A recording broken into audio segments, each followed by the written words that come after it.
All right, good afternoon. I will start off with a statement on the situation in Pakistan. The Secretary-General is shocked at today's attacks in Quetta and Pakistan. He strongly condemns this cowardly act and extends his condolences to the families of the victims and the government and people of Pakistan. He wishes a speedy recovery to those injured. The United Nations expresses its full solidarity with the government of Pakistan in its fight against terrorism and violent extremism. This morning, the Secretary-General spoke at the first ever United Nations Model UN Summit. Addressing students between the ages of 15 and 24, he noted that there are three main challenges that we must address: climate change, inequality, as well as xenophobia and hate speech. Emphasizing the importance of diversity, the Secretary-General stressed that it is the youth who must address these issues, given that his generation has failed to do so. The goal of today's summit is to get young people thinking about how to incorporate the Sustainable Development Goals into their Model UN conferences and take real action to help implement the goals in their communities. The SG's remarks are available on UN Web TV. And also this morning, the Secretary-General spoke at an event to mark the 25th anniversary of the 1994 genocide against the Tutsi in Rwanda. Expressing his solidarity with the people of Rwanda, he honored those who were murdered and reflected on the suffering and resilience of those who survived. The Secretary-General noted that while the capacity for evil resides in all societies, so too do the qualities of understanding, kindness, justice, and reconciliation. Rwanda's experience, he added, holds so many lessons for humanity. The Secretary-General commended Rwanda for its exemplary role in the international community. The country is today the fourth largest contributor to UN peacekeeping. It is a pioneer in environmental sustainability, and having suffered unspeakable gender violence, Rwandan women now hold 60% of the seats in the parliament. The Deputy Secretary-General, Meena Mohammed, is in Washington today for the World Bank International Monetary Fund meeting. She told a breakfast meeting on financing for education that 263 million children are out of school and 617 million children and adolescents lack even minimum proficiency levels in reading and mathematics. We must act urgently if we are to uphold our promise to leave no one behind, she said. In the coming hours, she will speak at a ministerial lunch on the Sustainable Development Goals called Building Bridges, an open dialogue on financing for development. She will also discuss what it will take to unlock private investments for the SDGs. And at 4:45 p.m., you can tune into your screens as the Deputy Secretary-General will participate in a Facebook Live interview. She'll be back in New York tomorrow. On the Central African Republic, a joint high-level mission of the African Union, the United Nations, and the European Union, composed of the AU Commissioner for Peace and Security, Ambassador Smail Shurgi, Under Secretary-General for Peace Operations, Jean-Pierre Lacroix, and the European External Action Service Managing Director for Africa, Koen Verwacke, will visit the Central African Republic from the 14th to the 18th of April. The objective of the mission is to support the Central African parties in the initial phase of implementation of the political Accord for Peace and Reconciliation, which was signed in Bangui on February 6th, the delegation will hold meetings with the President, the Prime Minister, as well as the President of the National Assembly in Bangui. They will also meet with representatives of political parties, civil society, as well as guarantors and facilitators of the political agreement. The delegation will participate in a meeting of the International Support Group for the Central African Republic on the 17th of April, aimed at strengthening the support of the international community around the implementation of the agreement. And on Libya, just an update that tell you that we're continuing to closely monitor developments on the ground. Fighting continues in the outskirts of Tripoli with reports of increased use of heavy artillery. We are concerned about the impact of these clashes on already difficult living conditions of ordinary Libyans. The Secretary-General Special Representative in Libya, Qassam Salame, and his team continue to work in Tripoli, and they are having intensive outreach to national and international actors to seek to urgently de-escalate the situation. The Special Representative and his team also met today with mayors from conflict-affected areas to discuss humanitarian situation, including ways in which the UN can assist civilians trapped in those areas. The fighting is also impacting the economic situation, with increasing cash withdrawals from banks and the hoarding of goods anticipated to exacerbate the liquidity shortages and high commodity prices.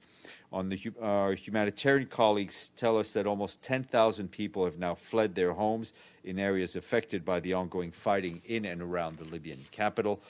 Local evacuation teams have received requests to move some 3,800 people to safer areas, but only 550 people have been evacuated so far due to access restrictions caused by hostilities. Health partners have verified 17 civilian casualties so far, with 7 fatalities, including 3 medical staff. At least 5 ambulances have been hit since the onset of the conflict.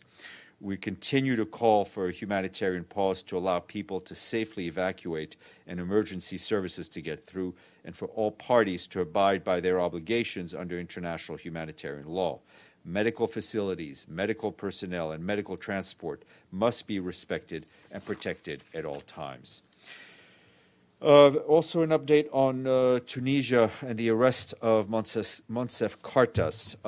The arrest and detention by the Tunisian authorities of Monsef Kartas, a member of the Security Council sanctions panel of experts on Libya, while he was performing his official function, is a matter of very grave concern.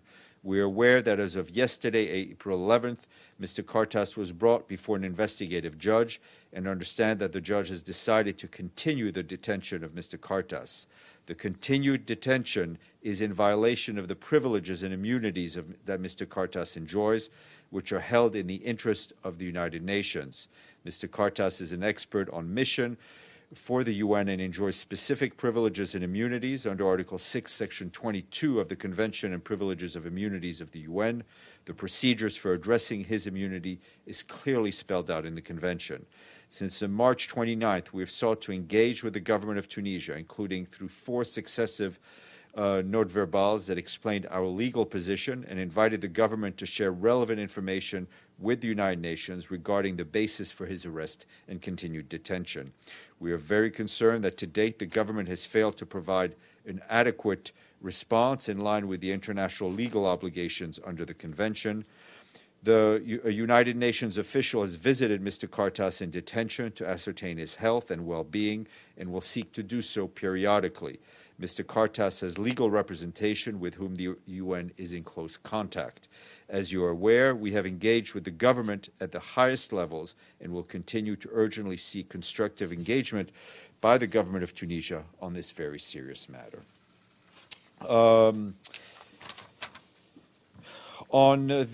Just a couple of humanitarian notes, the Emergency Relief Coordinator, Mark Lowcock, yesterday approved the allocations of $125 million from the Central Emergency Relief Fund. That's the largest ever allocation in the fund's history for 13 emergencies. The UN and its partners will continue to use these funds to help more than 9 million people in Cameroon, Chad, Colombia, the Democratic Republic of the Congo, Djibouti, Haiti, Honduras, Madagascar, Niger, Tanzania, Uganda, Ukraine, and the occupied Palestinian territory. Mr. Lowcock will also release $26.5 million to help 800,000 people affected by worsening economic situation and food insecurity across 7 states in Sudan for 6 months. And turning to Syria, Najat Roshdi, the senior humanitarian advisor to Geir Peterson, the UN Special Envoy for Syria, convened a meeting of the Humanitarian Task Force in Geneva today. She said the group was deeply concerned about reports of the past weeks on the intensification of military activities in Idlib. She said that since February, 106,000 people have fled their homes and at least 190 people have been killed as a direct result of increased military clashes and attacks. She added the task force remains concerned about the welfare of the tens of thousands of internally displaced people in the Al-Hol camp in northeast Syria. This Sunday, the 14th of April, will mark 1 month since Cyclone Idai made landfall in southern Africa. Our humanitarian colleagues say that in Zimbabwe, at least 299 deaths have been reported. 329 people have been reported missing, according to the government. The livelihood of more than 270,000 people have been affected, with 4,000 households displaced. In Mozambique, 1.85 million people are in need of assistance, over 73,000 people in collective sites. The official death toll remains at 602.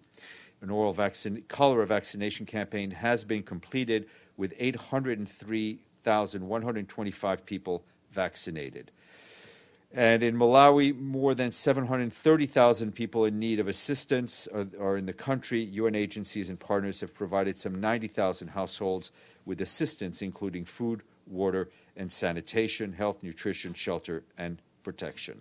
Funding towards the revised humanitarian response plan, which calls for $337 million, including 282 for the Cyclone Idai response, is just over 22% funded.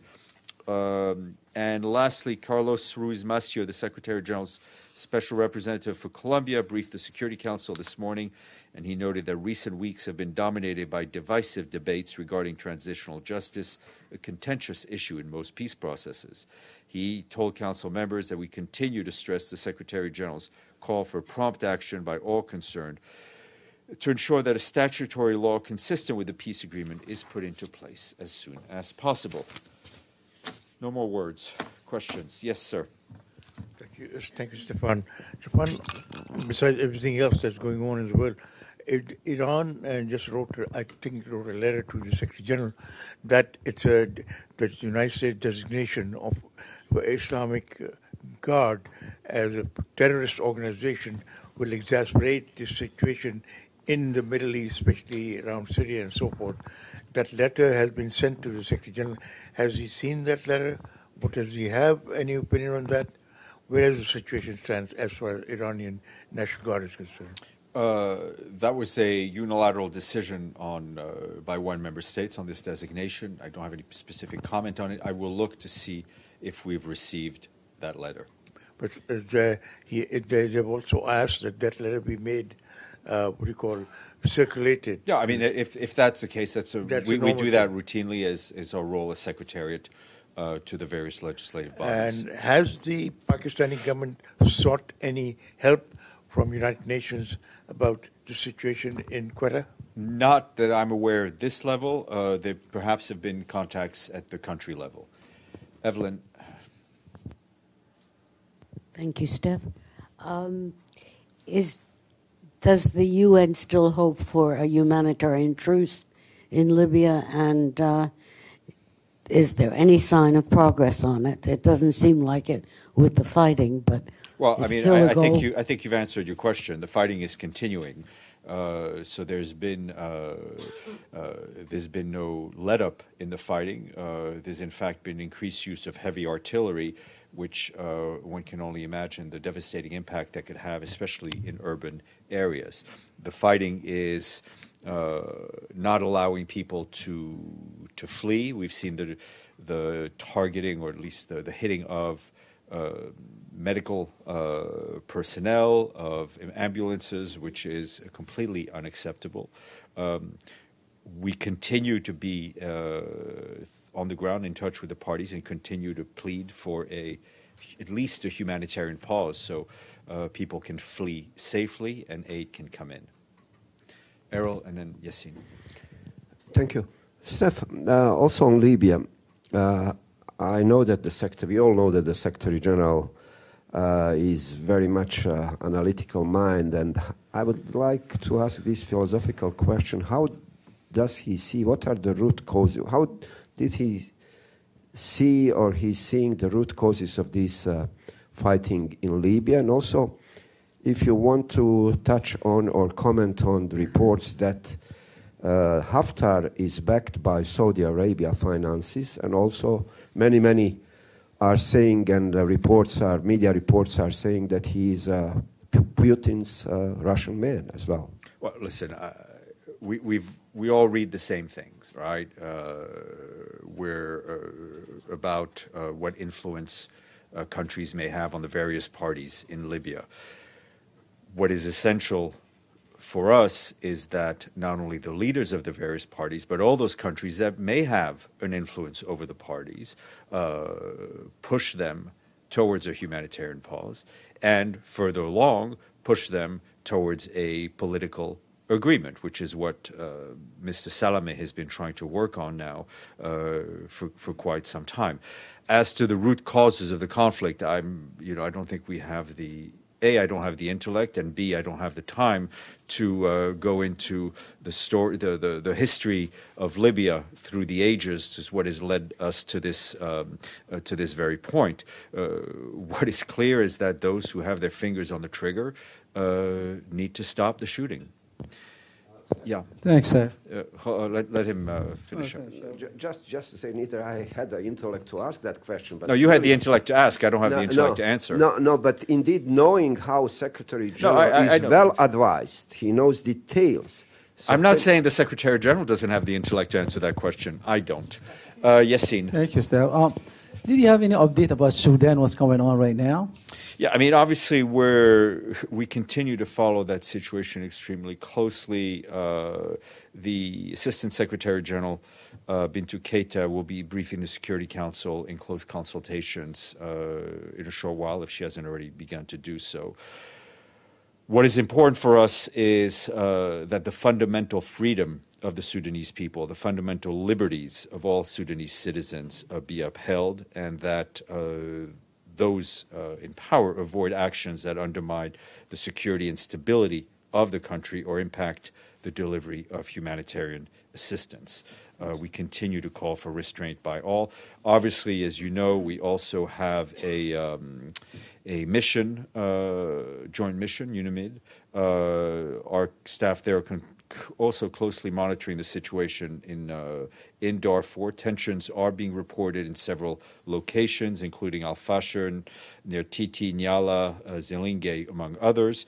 And we are conducting patrols and engaging with all actors on the ground, including security forces, but also internally displaced people. I also failed to add that the Security Council renewed the mandate of the UN mission in Abyei today. Yes, sir. Thank you. On Libya again.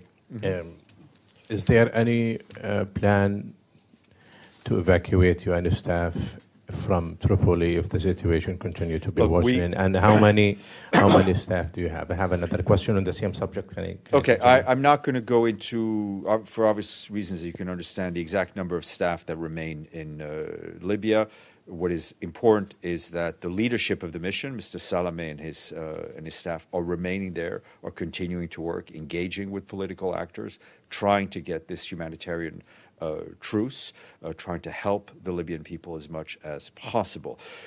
As always, contingency plans are there. Contingency plans are constantly updated, but we remain in Tripoli with the very under the very effective also security provided to us by the Nepalese Guard unit. Sorry. The SG met during his visit to Libya with General Hefner. Was planned before his arrival? Or yes, I mean, the Secretary General went to Libya with the plan to meet all the. No, I appreciate it, Yassine. I'm a little slow, but I do get the words out. Had the plan to meet with the President, the Presidency Council. He met with the House of Representatives in Tobruk, and he met with General Haftar. He had to go and meet with all the relevant political actors. Did he sense that he was about to attack Tripoli? Did he tell him? We were not, as you can well imagine, we were not told, or military plans were not shared with the United Nations. Yet, no. He's not going to tell him, but like the SG, as my colleague Errol said, like he's very expert man on the world, and then like, did he sense it that this guy is about to come? Well, I think by the time he met General Haftar, the troop movement by the Libyan National Army had already begun towards Tripoli. Yes, sir. Stefan, a question on Ukraine. We have another attempt to establish a ceasefire now from 18th of April, which should be called like Eastern ceasefire. The previous one collapsed on 1st of April. There was an attempt. It didn't last like more than 10 minutes. But still, is there any comment from SG and maybe what needs to be done for another attempt to be successful? I don't have any specific language on that. I will check. We obviously, as a matter of principle, would always hope that ceasefires are attained and stay. Masood, and then we'll leave the space to Monica. Thank you. Oh, Thank and you, sir. Linda. Just wanted to get an update on Yemen. This Yemen situation. Has the Secretary been able to talk to Saudi Arabian authorities at all? Our contacts, being led by Mr. Griffiths, continue with all parties. I don't have an update to share with you right now. I may have something for you on Monday. Linda, you close. Thank you, Steph. This is in regard to Sudan. I was just wondering if the SG had any further comment about the military coup and specifically the leadership of the coup. The situation remains fluid. For us, it's very important that a democratic dialogue take place, that democratic institutions be respected, and that the will of the Libyan people, of the Sudanese people, be respected. Monica, all yours.